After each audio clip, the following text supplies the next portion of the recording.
by measuring the depth, width, and the inside rise on both ends of the curb. Be sure to record these dimensions. Next, mark one of the back corners 7 inches from both outside edges.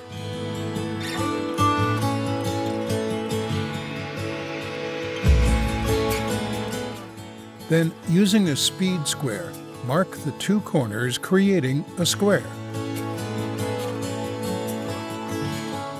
Next, measure 60 inches, the shower width, from the inside edge of your first corner and mark.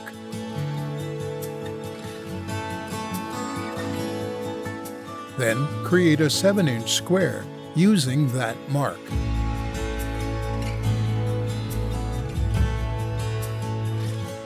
After you've marked your corners, cut the inside corner and fold to create a flap.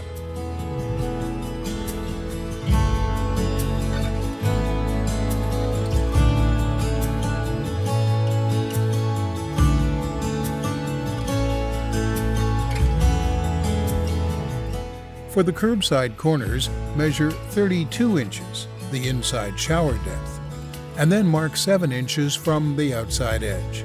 Then, using a square, outline your front corners. Next, measure 2.5 inches from your inside line to the edge and mark the corner with a straight edge. This is the rise of the curb on the inside of the shower on the drain side. X out this section and cut it out from the sheet waterproofing.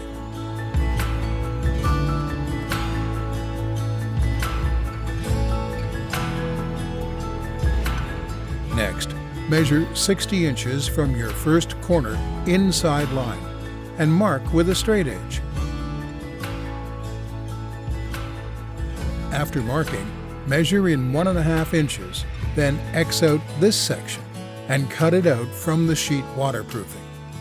This is the interior rise, located at the opposite end of the curb. Finally, fold in the edges of your sheet waterproofing, leaving 7 inches that will fold up the wall.